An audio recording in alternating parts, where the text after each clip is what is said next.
Hey now, we are getting over, and I am the Silver King, Adam Silverstein, here to lead you through these hard times. With your 2024 WWE Saturday Night's Main Event Instant Analysis. That's right, Getting Over is back once again, and we are here just minutes after WWE's first foray back into Saturday Night's Main Event on NBC went off the air to break down every single thing that happened on this special show. Vintage Chris Vanini will be along momentarily to break all of it down, but right off the top, allow the Silver King to remind you that the Getting Over Wrestling podcast is all about Defy. So please, folks, stop being marks for yourselves and go back to being a mark for me. Head over to Apple Podcasts and Spotify. Leave a 5-star rating on Apple. Take a little extra time. Leave a 5-star written review. If you do, we'll read it live right here on the show. Don't forget to subscribe to us on YouTube at Getting Overcast. Follow us on Twitter at Getting Overcast and Blue Sky at Getting Over for episode drops, news, analysis, highlights, all of that good stuff. It is also where you can send in questions and comments for the show. You can vote in pre and post show polls surrounding premium live events and TV specials like Saturday Night's Main Event. Your grades will be broken down at the end of this show, as always. And please also remember, I happen to love the number 5. I hope you do as well. $5 a month, $50 for the entire year. You can become an official Getting Overhead. Visit buymeacoffee.com/gettingover. Sign up. You will get bonus audio, the fastest 5 minutes in professional wrestling, instant reaction to every major TV show, and exclusive news analysis posts every week. Again, that is buymeacoffee.com/gettingover. And lastly, I do need to say this off the top. Getting Over has been nominated for Best Wrestling Podcast in the 2024 Sports Podcast Awards. We have pinned the voting form to the top of our profile on Twitter at Getting Overcast and Blue Sky at Getting Over. Please make sure you cast your votes for Getting Over. We would greatly appreciate it. We won last year. We're the Wrestling Podcast of the Year, the reigning Wrestling Podcast of the Year. We would love to go back to back. Before I welcome in Vintage Chris Vanini, because this is an instant analysis episode, the Silver King is going to crack open a cold one. And I decided to stick with the theme of Saturday Night's Main Event. I got to thinking, what would they sell in the concession stand around Nassau Coliseum, Madison Square Garden, back in 1985? And I realized very few options. So the Silver King is not drinking a craft beer tonight. I'm drinking a tall can Budweiser Heavy. That is what the Silver King is drinking for this instant analysis episode. Vintage Chris Vanini, what do you got over there? I tell you, when I was trying to think 1980s beer, I'm thinking, was it a white Miller Lite can that Andre the Giant had in his hand? Ooh, in that famous picture. That's in my mind. That's what comes to mind. I've got something I've had actually quite a bit recently. The Three Nations Brewery here in Texas, the Sucker Punch, watermelon Weiss.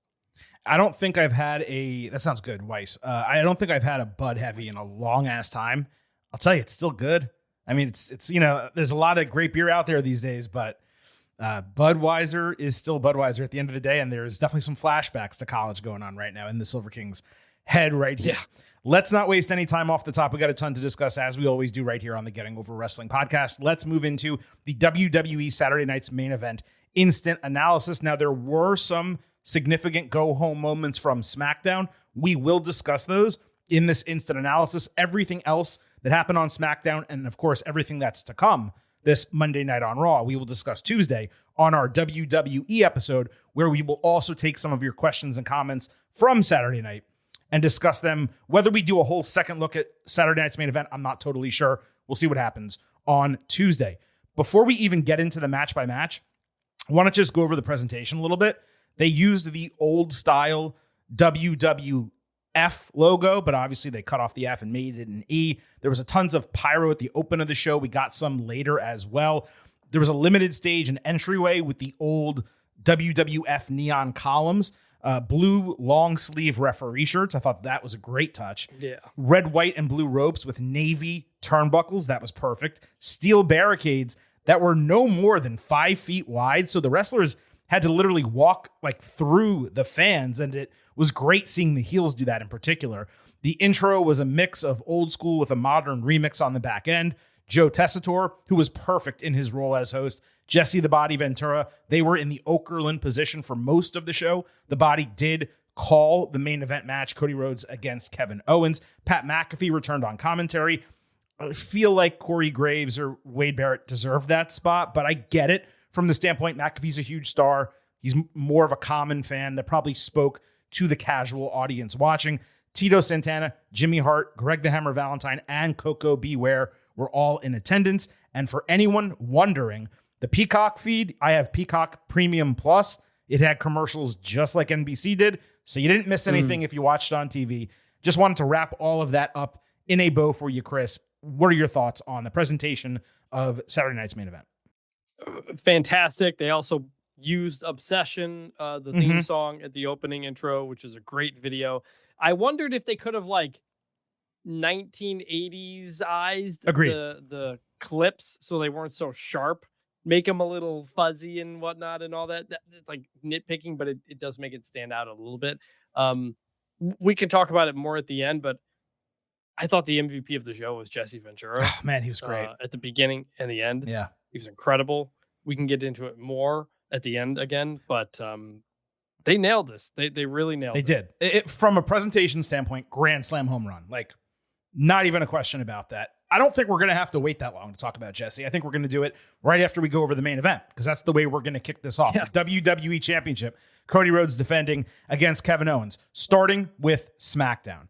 There was a final word segment in the main event of that show Friday night. Cody showed up. Kevin did not, of course. There was a social media video during the week with Triple H showing Rhodes a case that one presumed contained the Winged Eagle WWE Championship to use at the show. Michael Cole asked about that on SmackDown, only for KO to interrupt live from his car, demanding Cole act like a real journalist and ask Cody why it's okay to use all his friends to finish his stupid story, only to turn around and spit in their faces. Owen said he's as bad a friend as he is a son and brother, and he was more interesting as Stardust. Cody was clearly bothered by really the entirety of what Kevin said. He didn't speak. He had no answer. He just charged backstage. KO caught him from behind outside gorilla position. They brawled all the way back to the ring, pull apart. Owens was wearing a Stardust shirt, stood tall after a belt shot to the head, and he threw it on Rhodes' body. And I thought, well, so much for my guy winning the WWE title. I wonder whether it was intentional that Cody just lost his shit and ran backstage because he was unable to answer the legitimate points that KO again made, given his recent actions, or if that was just convenient to get to the brawl. I certainly hoped it was the former. And coming out of the match, a little spoiler, I think it might have been. This was exactly what you would expect from a go-home. Nothing revelatory in any major way, but didn't need anything substantial either, just given how well this match had been built. Yes, it was all really well done and expected. I had already picked Cody to win in our Ultimate Preview when they announced that the Winged Eagle was coming back for one night. It was only. over, yeah. It was over. It was only over. Further solidified. I wish I could have changed my pick at that point, but I stick with it anyway. Yeah. Yeah. So there was a tremendous video package before this match on Saturday night.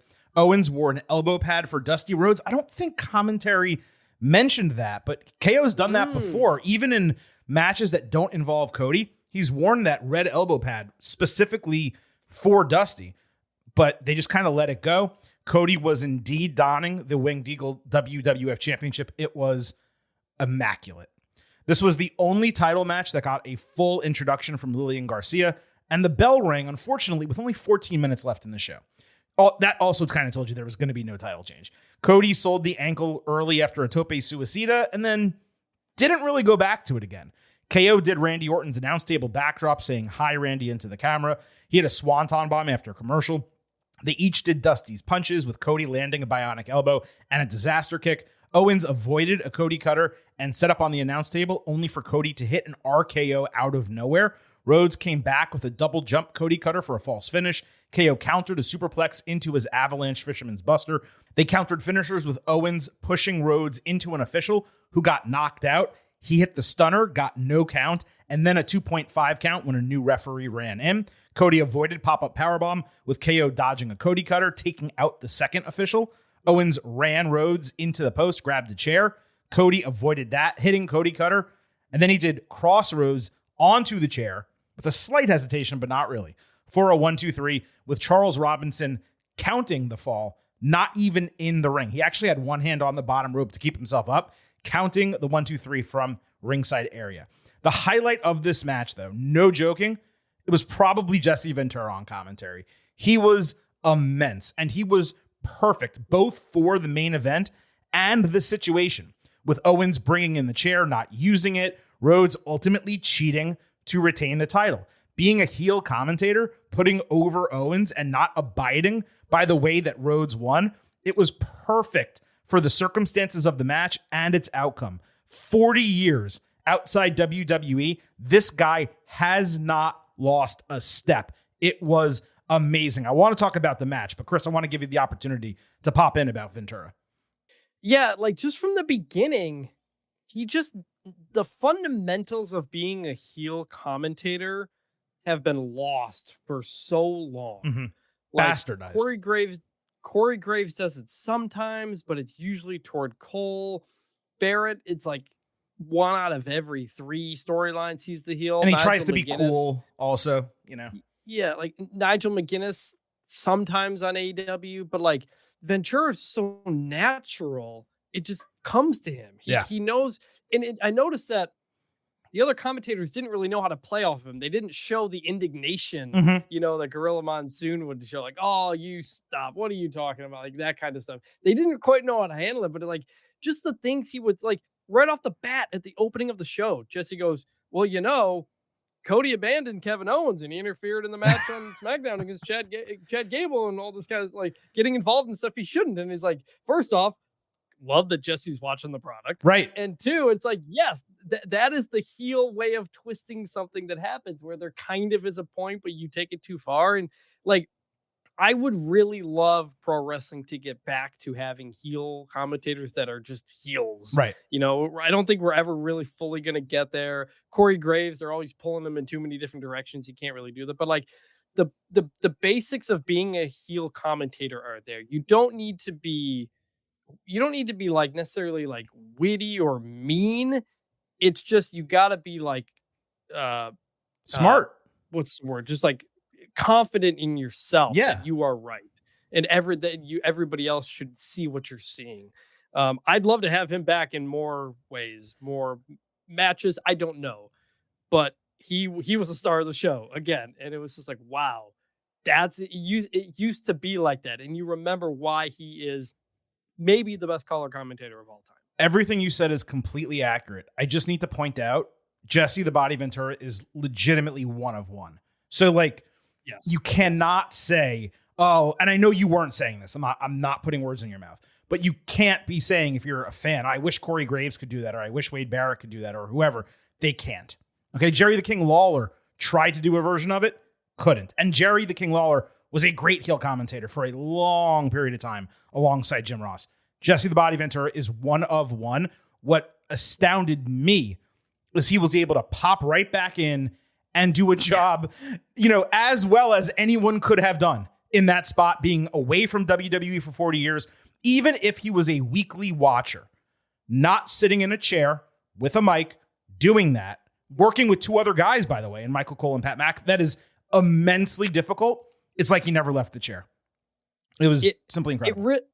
It really, like, the keys to being a good heel commentator are being simple. Yeah. That's the thing. You just really simple, astute points. You don't need to go into a whole thing. And also, shout out to Pat McAfee, who, as everybody knows, it's very hard for him to stay quiet on anything. He completely stayed back in that match and let Jesse be the number 2. And that is both just really good commentating and 2, a clear sign of respect for Jesse. And so I wanted to shout out McAfee as well. He also ensured that he stayed involved in the commentary too. Now, I hate when Pat does this on his show, although I understand why he does it, because he's the dominant personality and there's so many other people there on set. But he'll say, like, I don't know his friends' names or anything. He'll say, like, hey, Stan, you got a question? Like, he'll make sure that person's question gets answered. So there were many times during this match where he would say something and then say body, to like get his input on what he just said. It made it flow so well. They just knocked it out of the park, and Ventura was great. You guys are probably saying, hey, we love that you guys enjoy Jesse the Body Ventura. We also want to hear you talk about Kevin Owens and Cody Rhodes. Okay, we're going to do that right now. All right. So the finish of this match obviously protected KO substantially, and it was obviously the expected result as well. Doesn't mean I wasn't disappointed, which was indeed the case, even if it became crystal clear as this show progressed that Cody was retaining the title. Heels won earlier. The match only got 14 minutes. And the entire gimmick of the night was WWE being back on NBC for an old school show. Well, what happened on most old school shows, especially the first ones? The big baby face goes over in the main event. You don't have Hulk Hogan lose in the main event. Now, I'm not saying he never did, but on the first show he didn't. I'm actually mad at myself for allowing my want to invade my prediction on our Ultimate Preview. Because in retrospect, there was no way Cody was dropping the title tonight. Just, it wasn't going to happen. No, yeah. I know. But when you are doing this, I don't want to say for a living, but when we do this on a weekly basis and you get so involved in like predicting outcomes and what you think should happen and what you want to happen, sometimes it clouds your judgment. And that's what happened. I was like, man, in every way, Owens should win the title here. But on Saturday night's main event, not up against football for the first time since August, right? WWE was not taking the title off their number one guy who they wanted to show the world is their champion. They could do it Monday. Yes. They could do it Friday. They could do it next week. They could do it at the Royal Rumble. They were not going to do it in this situation. Bad prediction by the Silver King. Again, I allowed my want to invade my prediction. That won't happen again, or at least I hope it won't happen again. Go ahead. And I was totally with you on wanting it to happen. Yeah. I just knew this. It's the wrong spot. It just wasn't going to happen. It wasn't going to happen there. Yeah. As for the match, it was solid. It was good. Really enjoyable match. The ref counting the 1, 2, 3 from the outside of the ring. I don't think I've ever seen that before. Yeah, I never have. I was like, oh, I didn't know you could do that. So, well, it made me wonder, like, is that allowed? Because his vantage point, he could see the shoulders. He was there was nothing in. He could also see at his feet. So if he touched the ropes, if it was a rope break, or if he kicked out, he would have been able to call that. I just always thought the referee had to be in the ring, but apparently it's not. I Googled it before the show. I was like, is this even legal? Like, does the referee have to be in the ring? There is no rule that says the referee needs to be in the ring, just that he needs to have view of the shoulders and everything else. Good. Yeah, good to know. It reminded, losing all the referees, it reminded me of Stone Cold Kurt Angle SummerSlam 2001, one of my favorite matches ever. And I wondered if we were going to get a DQ out of it. So I was glad we got a clean finish, all things considered, like no interference, which was a huge theme of the show.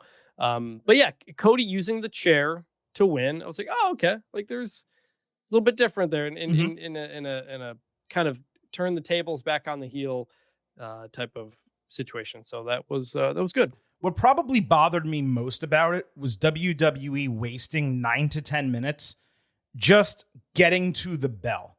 And that could have been used to build a longer and more involved match. Now, they had a video package. That was great. And then they had 2 long entrances, and they had Lillian Garcia do the announce. And I wanted all of that, right? Like, I didn't want them to not do those things. But at the same time, it took a match that could have been 25 minutes with only maybe 1 commercial in there, and instead made it 14 with 1 commercial. And it was picture in picture, and that was okay. But for the main event with the WWE Championship on the line, you want more, right? When you're waiting the entire show for that big match. Other than that, I thought it was quite good as a main event. And I appreciated that Owens left that match with plenty of ammunition for a rematch and further reason to hate Rhodes going forward. Not just because of the chair and Cody not winning like a good guy, which he did not. He took the easy way out. But KO getting a would-be 3 count with that stunner clean in the middle of the ring without cheating. I'd be angry if this was the end of their feud.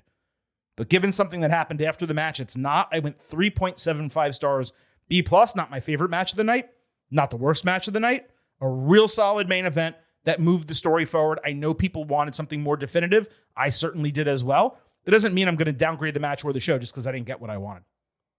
This really was, I guess, 1980s of a finish. It really was. Yeah. Really, like Hogan would sometimes cheat to win, but it didn't matter. He was Hogan. Real quick before we get into the post match. Sure. Winged Eagle versus Big Eagle. Oh my God. I have a take. I think it's such a bad take. Probably won't agree with it it's again. Such a bad take. Yeah. I prefer Big Eagle to Winged Eagle. However, the Winged Eagle looked great on Cody. Oh man, yeah. Because my biggest problem with Winged Eagle, really my only problem with Winged Eagle, is how small it was. Yes, this was bigger. It looked like a children's toy in Hulk Hogan's hands.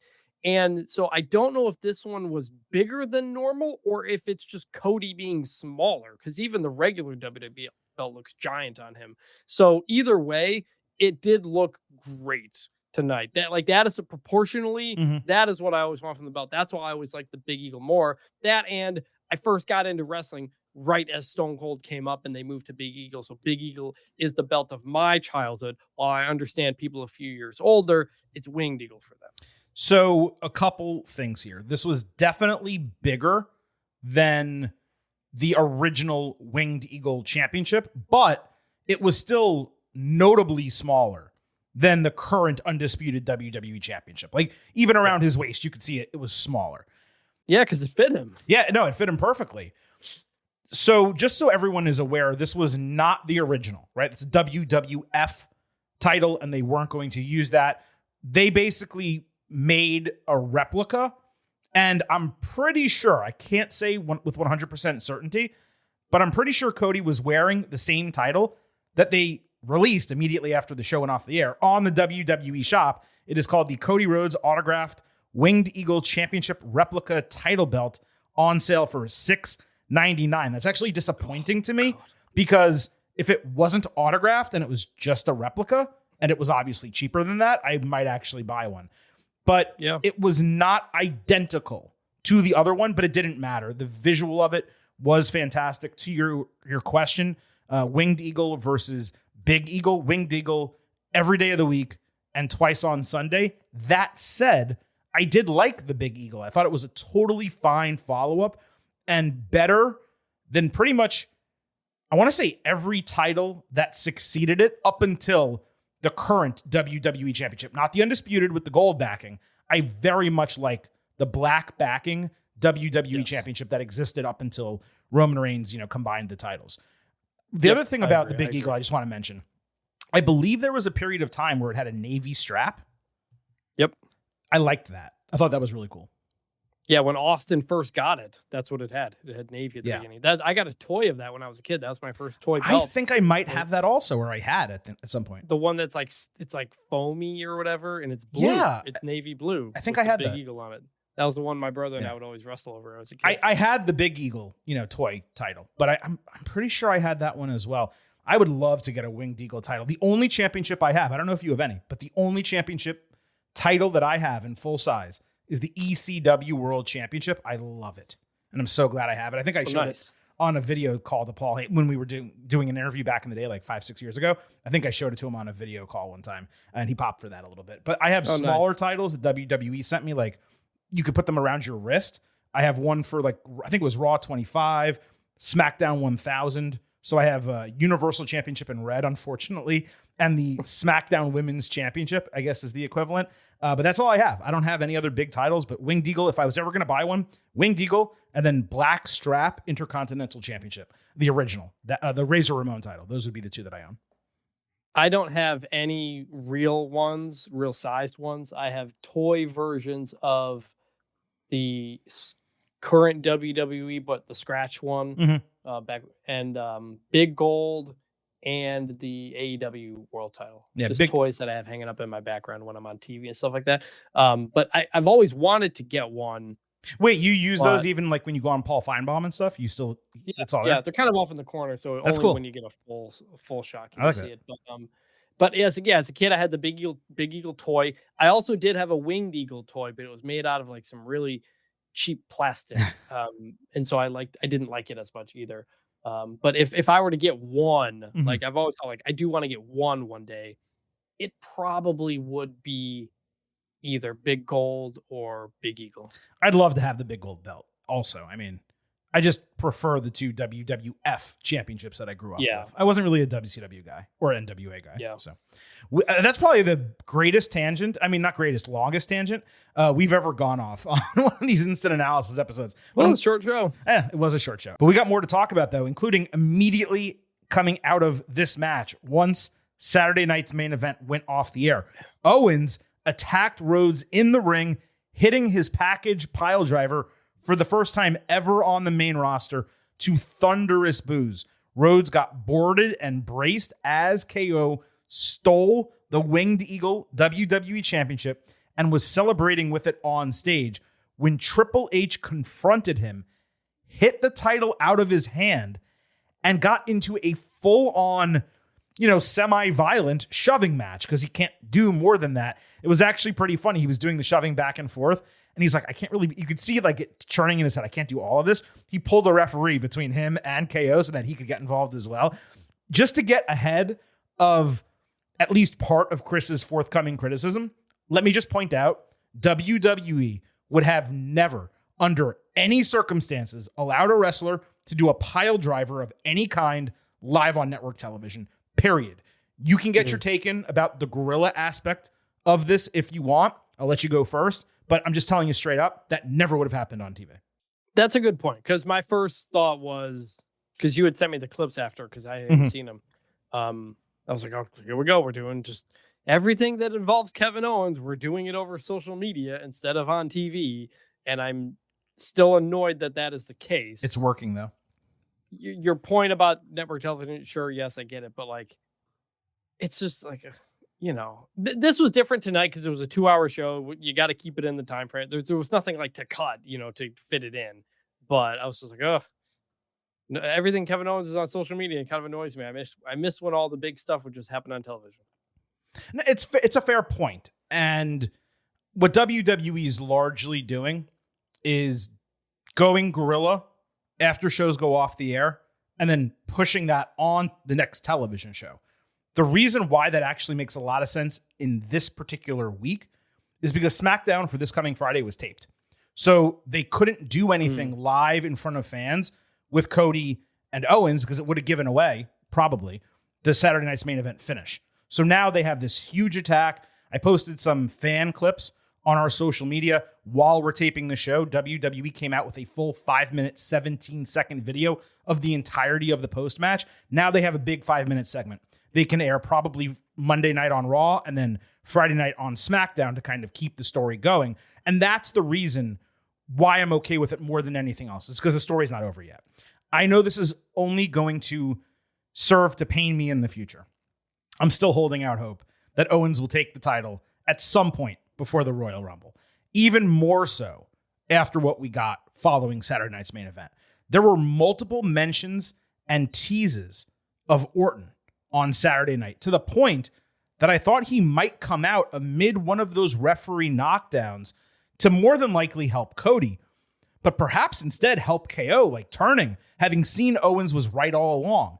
And now he sees that Triple H is also against KO. So at this point, Owens is fighting Orton, Triple H, and Rhodes, and no one has his back. I don't know that it's going to continue that way. KO's character is certainly positioned like one who can be champion. And as we all know, Cody is better in the chase. We also don't need another long, uninterrupted WWE title reign from WrestleMania to WrestleMania or even beyond that. My understanding, like I said, is we're not going to see Cody or KO in anything meaningful this coming Friday. So I'm assuming they're going to show this footage.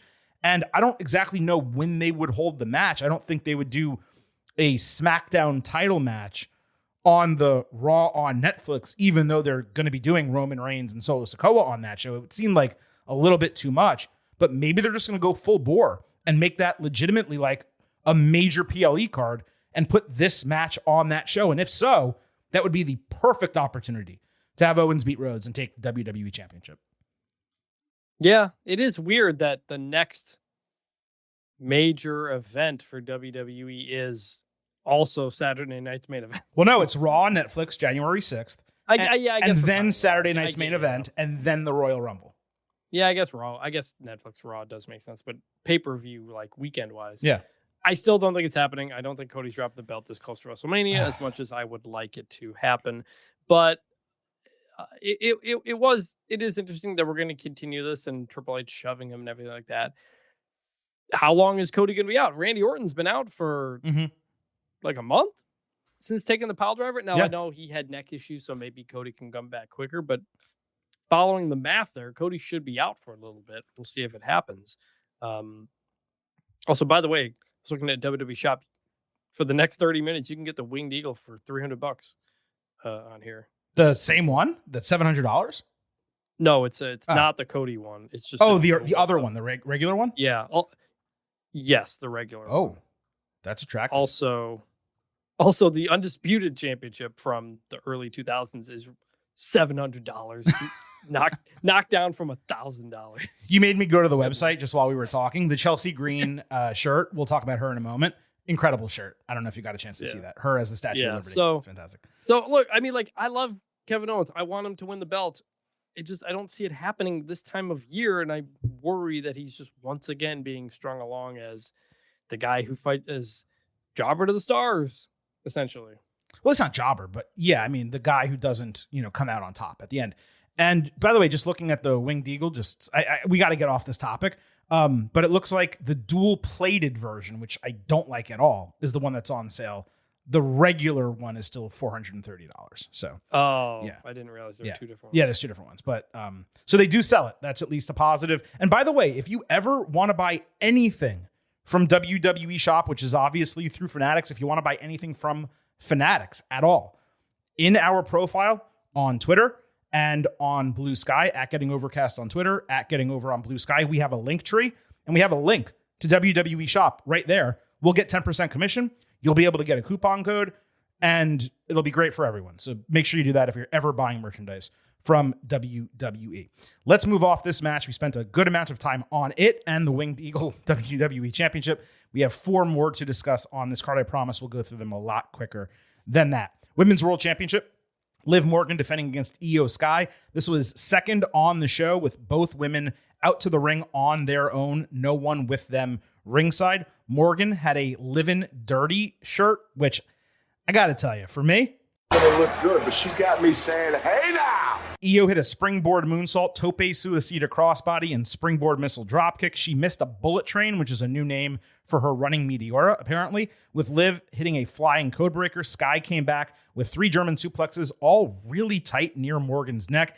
Io seemed to purposely slip on a springboard with Liv hitting a codebreaker on the fall. She came back with a bullet train, but Morgan got double boots up to prevent over the moonsault, immediately hitting Oblivion off the ropes for the clean 1-2-3 in 9 minutes. Liv took a pump knee to the face during this match as part of the finishing sequence, got her nose busted open hard way. Saw it happen live. I was like, oh, that's snug. The replay made it even more apparent. Total soldier. She didn't miss a beat after that. As Morgan celebrated on the stage, Rhea Ripley confronted her. They did a face-to-face, but that was it. Not that their feud ever stopped, but it sure seems like that will also be held at the Raw on Netflix. It just seems like they're just going to completely load up that show. It was smart to get Ripley on such a big show Saturday night. She's a huge star. To not have her there at all wouldn't have made any sense. The match was really good. Definitely an Io showcase, as it should have been. Would have been better if we got to see more than half of it live due to the commercial right in the middle. The crowd was shockingly not as up for this as I expected, despite both women being popular. I think they were quieter for this than anything on the show. Everything went well. Liv solidified herself as a legitimate champion, getting a quality defense that she badly needed during this title reign. People are going to be angry that Io lost clean or Io lost at all, but you can't want clean finishes and then get angry when your favorites lose that way. Someone has to win, someone has to lose. Liv is a heel champion, and she's going to lose the title to Rhea Ripley eventually. She's got to beat some people along the way. A bit more time and a little bit more action. I would have gone higher on this, but I was still pretty solid. 3.5 stars on a B.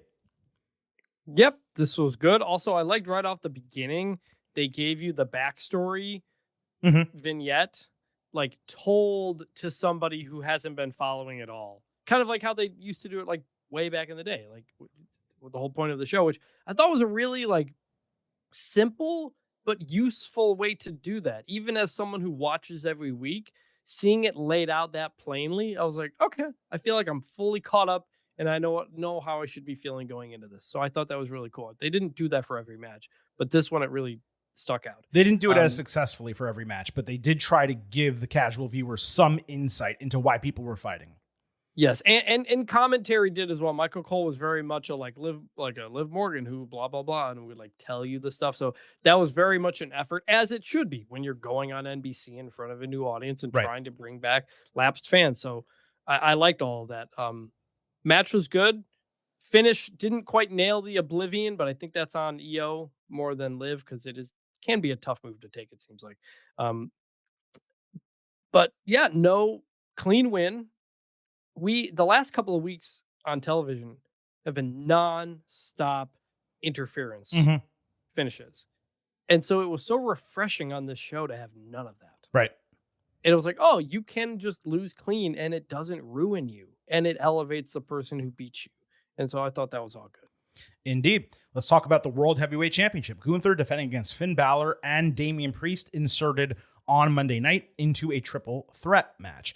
Gunther lifted his arms in the air during his ring walk to ensure the unwashed masses could not touch him.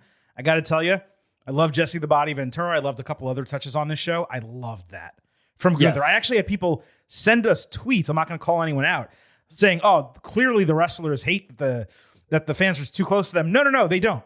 The heels hate it because they're supposed to hate it. It was perfect. That was so old school, European bad guy. It was typical and perfect. I loved everything about that. I wrote that on my notes too. Yeah. Such a little thing. Look how many people noticed it. Yeah. That's why it matters. That's why he did it. That's why it matters. They're totally fine with the fans being that close, I promise you. Balor got double teamed early. Priest did an iteration of Old School by The Undertaker, but with a crossbody instead of an arm hammer.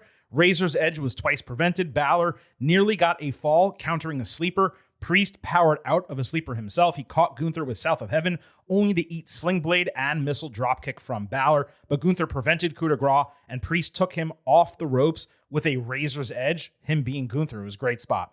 Balor followed with coup de grace for a broken fall. Then he countered Razor's Edge into a roll through, only to eat South of Heaven for a broken fall. Gunther then powered Priest into a powerbomb on the steel steps. He had a shotgun dropkick on Balor and landed his huge powerbomb to retain the title, of course, pinning Finn. The powerbomb on the steps was crazy because Priest hit the steps with his feet, which prevented the fluidity of Gunther lifting him up. So they're just stuck, like with Priest in his arms, and Priest had to use his core, and Gunther had to power him at the same time upwards so they could complete the move. It made it even more impressive than it would have been if they didn't mess it up. I'll be honest, there were a couple times late in this match where it kind of gave me pause, and I thought they might actually change this title. Not so much from false finishes, but rather the trajectory of the match itself, the way it was going and who was hitting what moves.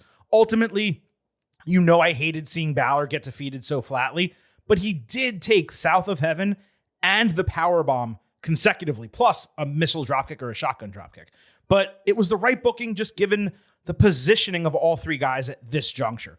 It was the best match of the first half of the show, and ultimately, it was the best match of the night, in my opinion. 4.25 stars A. Everyone got their stuff in. The crowd got taken for a ride. The right person won in the end. I might maybe actually downgrade this a quarter star on rewatch, but I felt watching live that the second half, being as hot as it was, more than made up for the slow start before the first commercial break. Yeah, definitely the best match of the night. I would agree with you on that. Expected winner, right winner. I thought the three of them worked all really well together, like just chemistry wise. I thought it worked. Sometimes triple threats can be a little wonky. So that was good. And just kind of played out how I expected, and I expected a really good match. No clue where they go from here with all of this. Obviously, Priest and Balor need to settle their feud, but there's no obvious contender for Gunther unless they do something like build up Rey Mysterio or run a stipulation match with one or both of these guys again. I still assume Balor is going to drop the tag team titles on Monday night to the War Raiders. So maybe it's Balor who actually gets the opportunity, and they just run this in the reverse order of my expectation, with Balor somehow going over Gunther with help. I don't exactly know what they're going to do. I just feel like it's probably going to continue with some combination of these three. Probably. I mean, we keep wondering, like, is Gunther going to lose the world heavyweight title over to the CM Punk Rollins thing at one point? And when if that's going to happen, when does that happen? Right. Because it looks like Punk and Rollins are going now. And is there a buffer there? Like, does someone beat him for it, or does he get screwed out of it and then Punk or Rollins wins it? Or do one of them just beat him for it directly? Yeah, like I had been thinking post War Games, and maybe then CM Punk would move into a Gunther thing, maybe at the Rumble or something, or maybe on Raw on Netflix he takes the title or something. Doesn't seem to be going in that direction, but we have some time still. Yeah, we do. I probably didn't give Gunther the credit he deserves just for this match. It was an MVP performance by him in particular. All three guys were good, but he was the MVP. He is probably not going to win a third straight Wrestler of the Year in our 2024 Getting Over Awards, a.k.a. the Meaties. But he flexed here why he should always at least be in the conversation, no matter what. I thought Gunther was fantastic. Let's move to Sami Zayn against Drew McIntyre. This opened the show with Zayn attacking at the bell, hitting his seated springboard moonsault ringside. McIntyre caught him flying outside for a ragdoll toss over the announce table. Drew countered Luva kick with a boot, spinebuster, and pickup Liger bomb. Sami countered an avalanche white noise attempt into a sunset flip powerbomb false finish. Zayn was unable to lift McIntyre for the Blue Thunder Bomb. He ate a Glasgow kiss instead. He countered Claymore with a boot and hit the Blue Thunder Bomb for another false finish.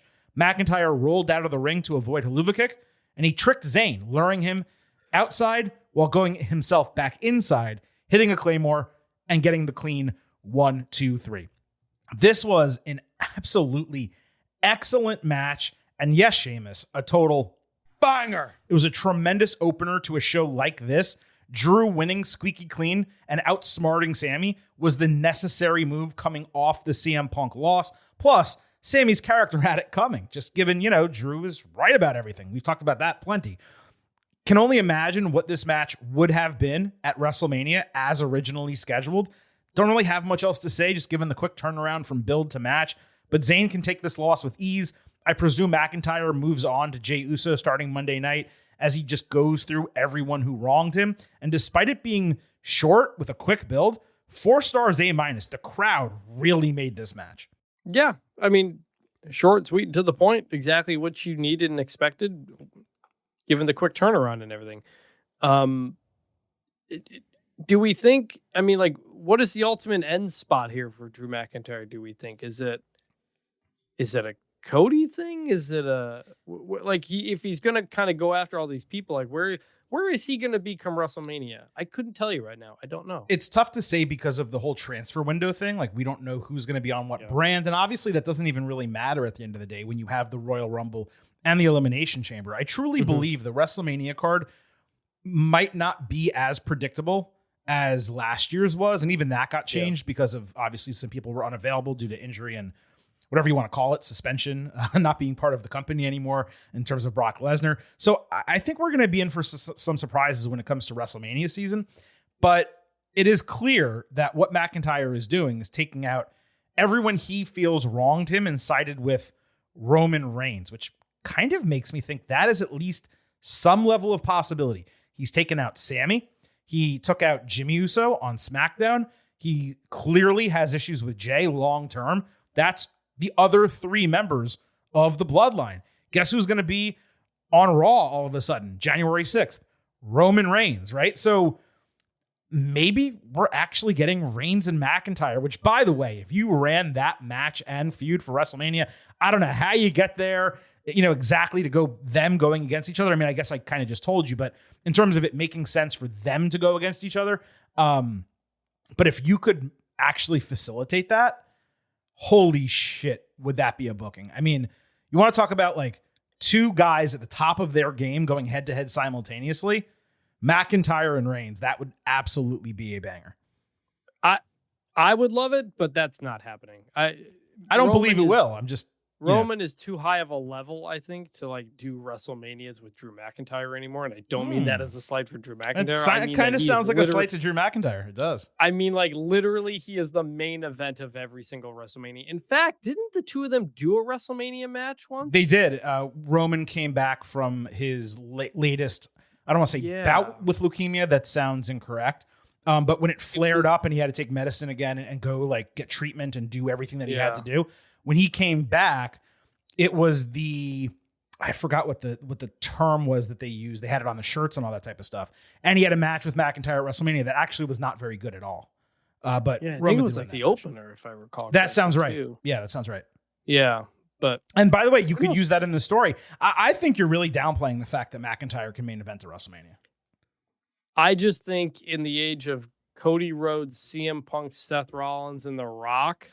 Okay, well, let me posit this to you, okay? You have Rollins and Punk. They're wrestling, let's say. You have Rock unavailable. Let's make believe. You don't want to put Solo Sikoa in that match. Who's Roman Reigns fighting? Well, you also got Cody in there, too. Is it Cody with the championship against Randy Orton? I don't know if that's a night. You're not going to go Reigns and Rhodes 3 times in a row. You certainly could, and they might. Triple threat it with Randy Orton. You have Orton, you have Owens, you have McIntyre. Fatal 4-way. You have Gunther. I mean, McMahon in every corner. I don't know. So, I mean, when you really think about it, like, it's a legitimate possibility. I'm not saying it's happening. I'm just don't discount it as quickly as you did. That's all I'm trying to say. Let's move to the Women's United States Championship final. But before we talk about that, there were 2 semifinal matches on SmackDown. We will go through these rather quickly. The first was Michin against Tiffany Stratton. Nia Jax and Candice LeRae interrupted Stratton's warm-up backstage with their false pleasantries and well wishes. Michin hit a step through and tornado DDT in succession. Stratton stopped Eat Defeat and tried the cartwheel Alabama Slam, only to get caught in the ropes with a tarantula. Then she hit the Alabama Slam plus a rolling senton. She was supposed to miss prettiest moonsault ever, but Michin didn't roll into the corner fast enough or far enough. So Stratton actually hit like 3/4 of it, but Michin just no-sold it, hit Eat Defeat, and got the win. It was not the best match. It wasn't the worst, but it was a super unfortunate botch on the finish, as it took away from Michin's win by giving everyone kind of pause in the finish. She was still the right person to survive and advance, and I'm glad that she went over clean, straight up pinning Stratton with a finisher. I just wish it was executed better. The other semifinal was Bayley against Chelsea Green. Bayley to belly and 4 pin exchanges at the bell. Bayley hit a draping suplex ringside and a back suplex inside.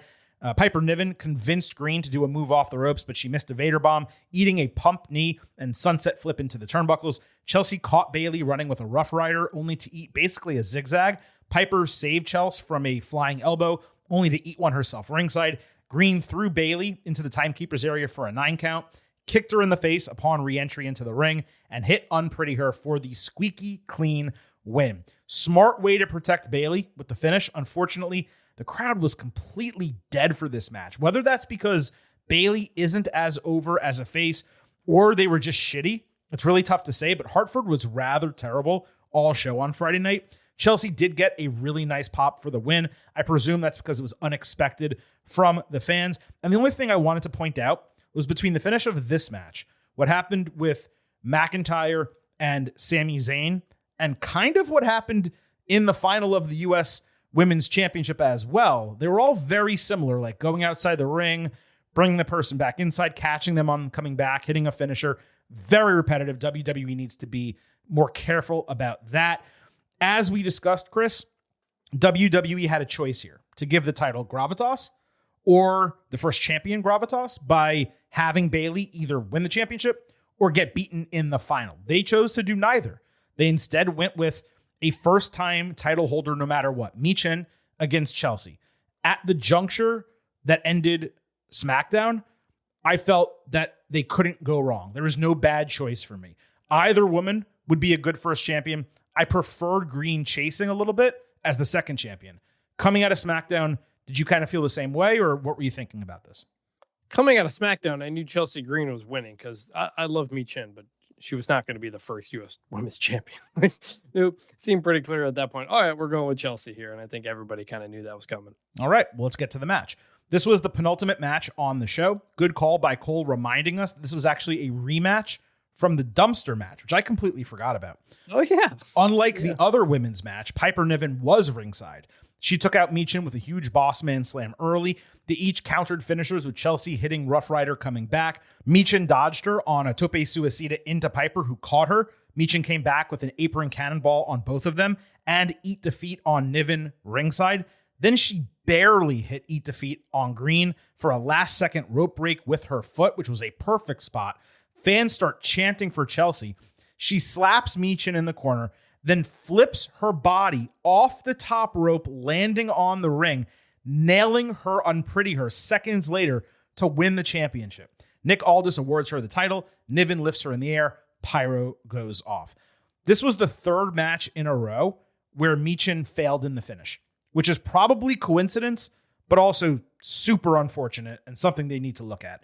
The match was nice from bell to bell, that situation notwithstanding, and the actual finish was immaculate. Such a smart way to not only move Green into her finisher, but do it in a way that impresses and is memorable.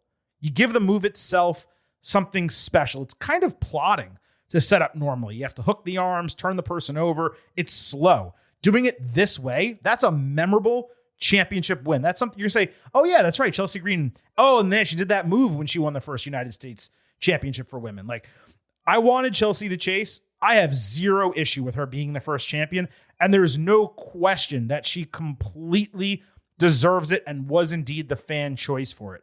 The only thing I wonder is whether this was always the plan, a change in plans from Naomi, perhaps a flip coming out of Money in the Bank and the reaction she got there. I would love to know, like, was this always the plan or did they change? The match for me was 3 stars, B-, the weakest of the show. It was still super fun. It was a memorable moment. They got legitimate time in a major spot before the actual main event. The finishing move, if I was grading that, 5 stars. We don't do that, but if I did, it was perfectly executed. Good match. Like I said, worst on the show, but that's only because the others were really good. It was real solid. These two work well together. The dumpster match and this were both really good matches.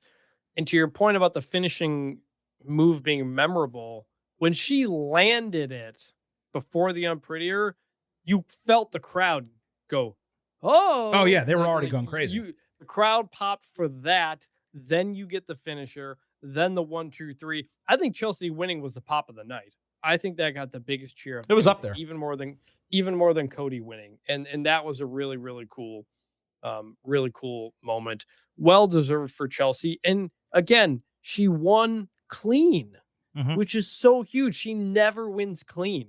Every time she's wrestling on television, there's always Piper or something or interference or someone. Well, except this tournament, she won this tournament clean all the way through. Yeah, exactly, and that's that's awesome, and it was much needed for a character who was very funny, but was also not legitimized, and then was through this tournament. To beat Bailey clean and beat Michin clean, like, that's really cool and really well deserved.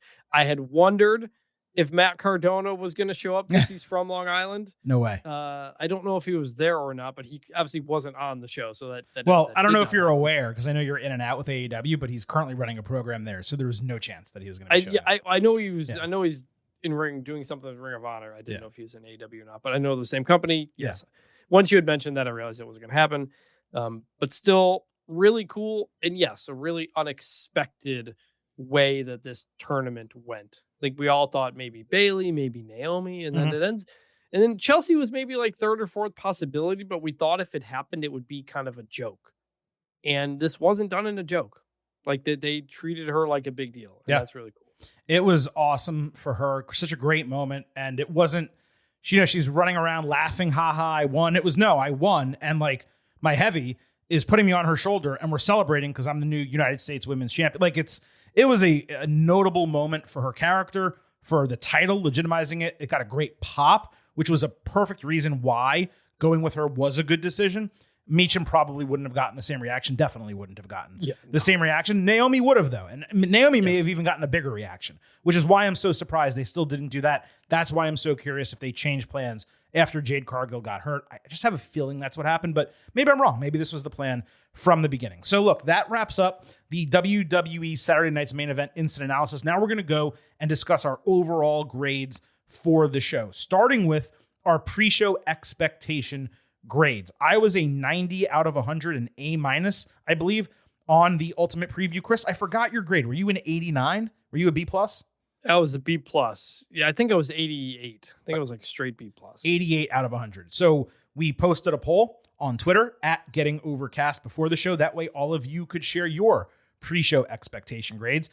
47% said A plus to A, 37% A minus to B plus, 12% B to B minus, and 4% C plus or lower. And I do believe that's the scale I'm going to start using for the pre-show in addition to the post-show, unless the show is actually bad, because those DNF grades are ridiculous. And most people even voting C, sometimes are being pessimistic for really no reason. And as you can tell by the percentages here, it made sense.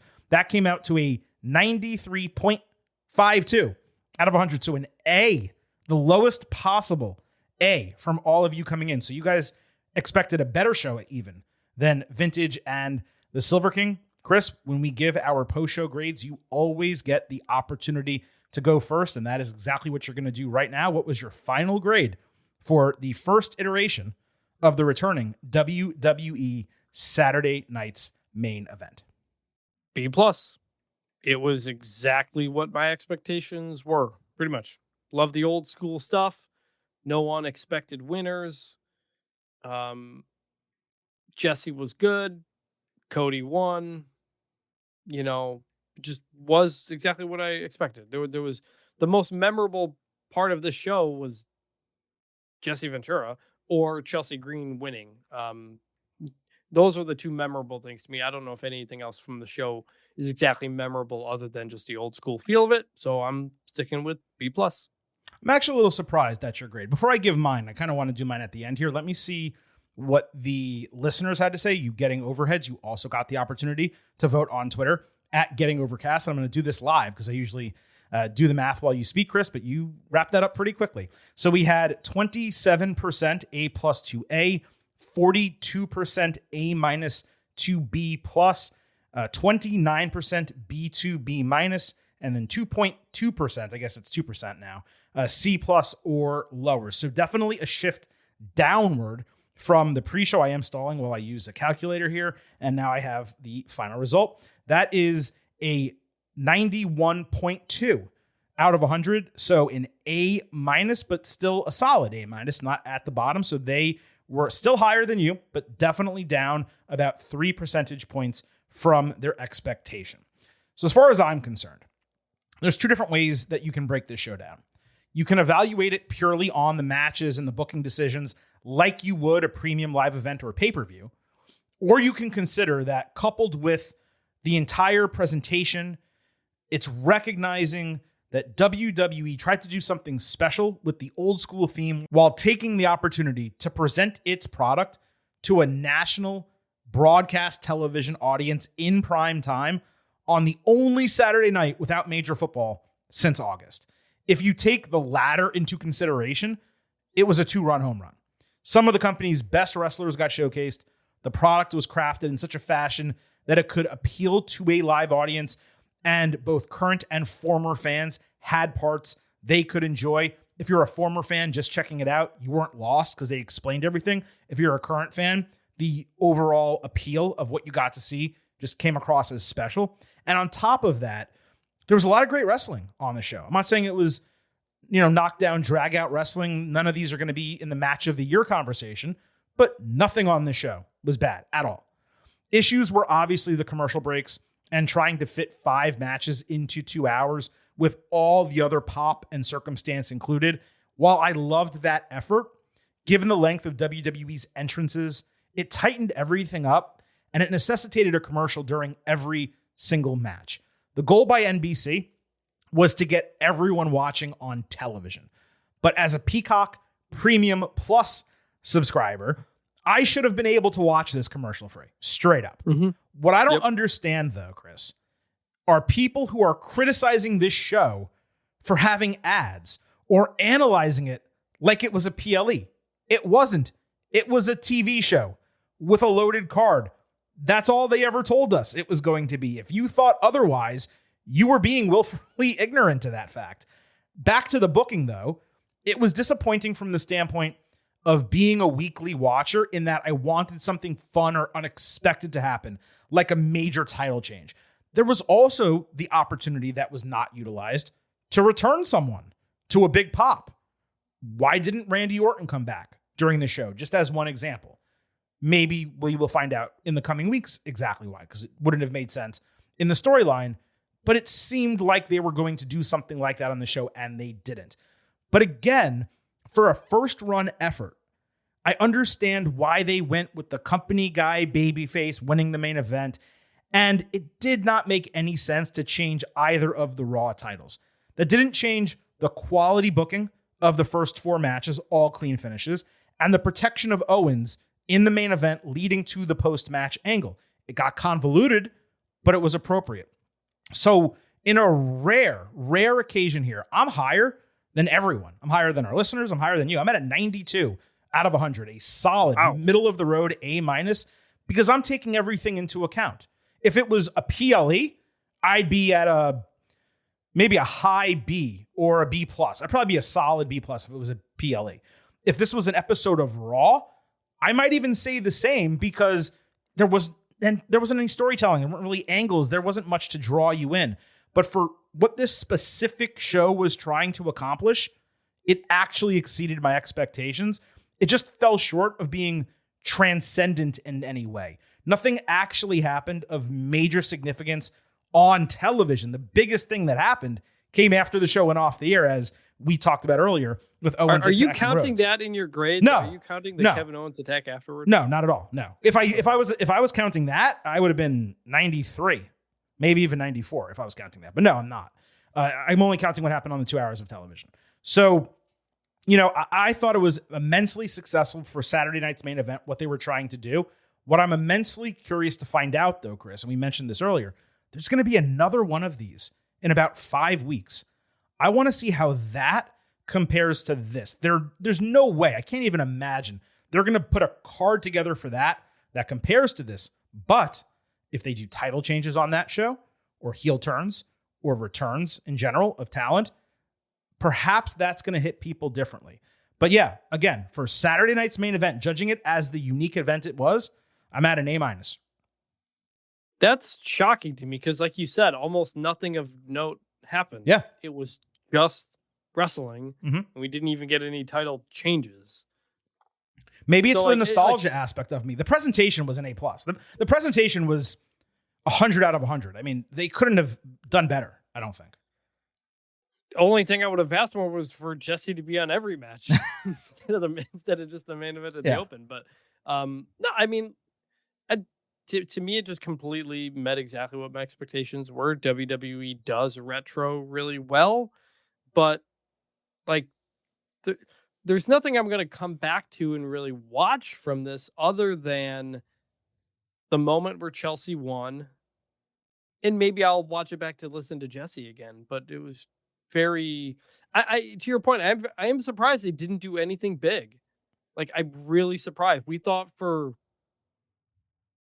weeks, months since we knew this was happening, like that something would happen, something of major consequence. We knew they would save some big matches for this, but we also expected something big to happen. Now, if you're a lapsed fan who watched this and isn't on social media to see the attack afterward, mm-hmm.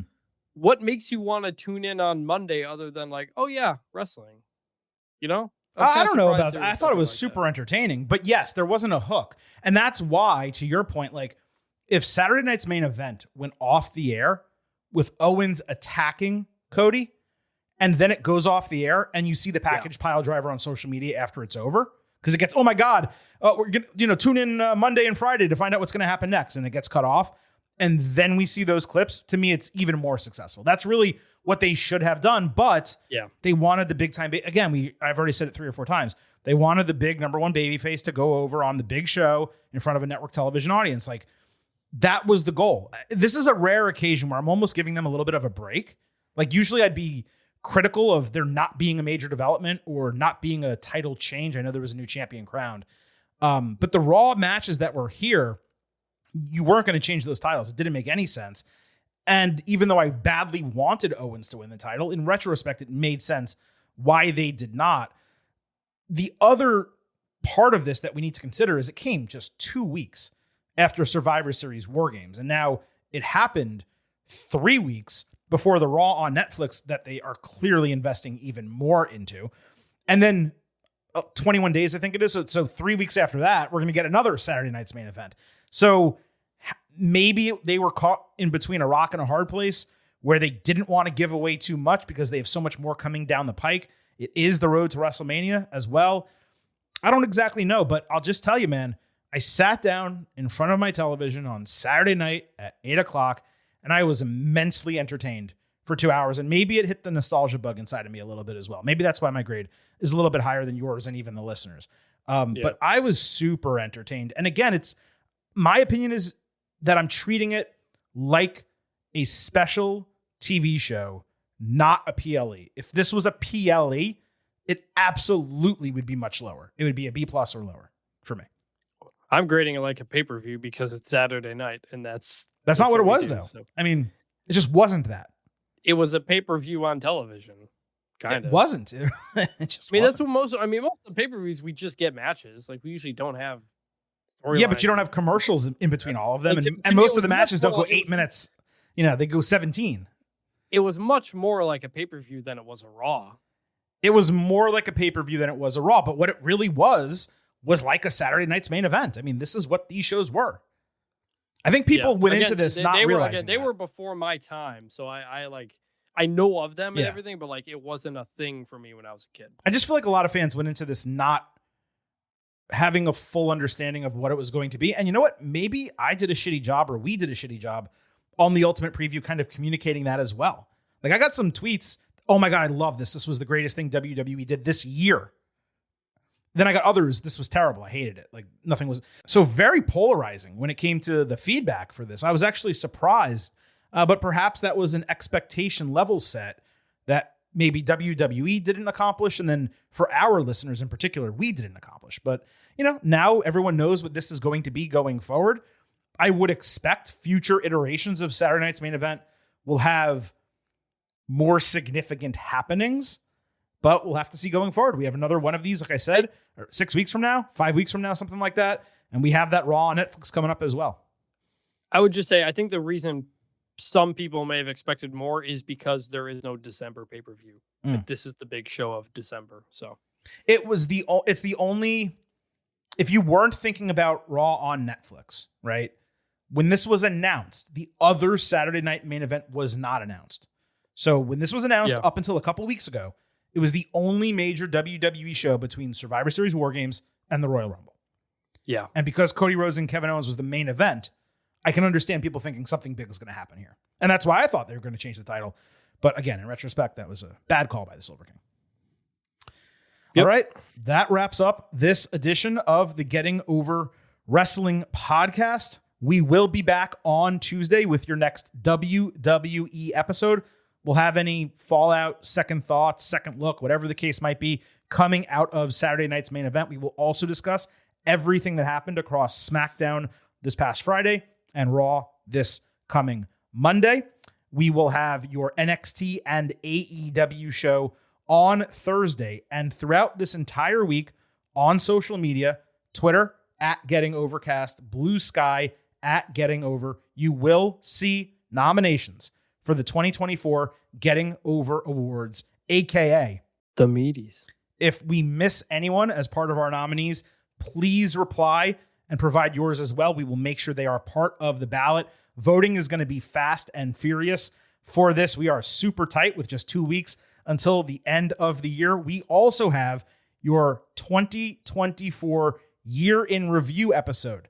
That will come out before the end of 2024. Vintage knows the Silver King was keeping a running tab all year. I got all the way through the second week in March, and then I just stopped. So Silver King has a lot of research and work to do, so we can provide you that episode. 2 special editions of the Getting Over Wrestling podcast coming your way. The year in review, the 2024 Getting Over Awards, aka the Meaties. And speaking of awards, don't forget to visit our profiles on Twitter @GettingOvercast and Blue Sky @GettingOver. Check the pinned item.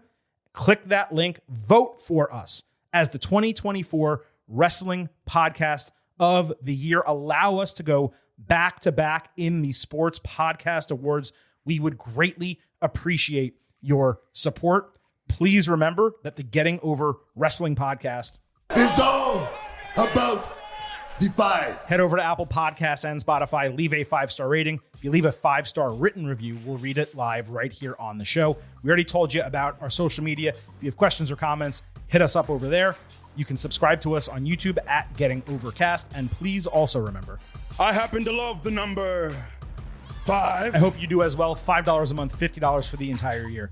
You can become an official Getting Overhead and financially support the continuation of this show. Visit buymeacoffee.com/gettingover. Sign up. You will get the fastest 5 minutes in professional wrestling, instant reaction audio to every major TV show, and exclusive news posts on Fridays. Again, that is buymeacoffee.com/gettingover.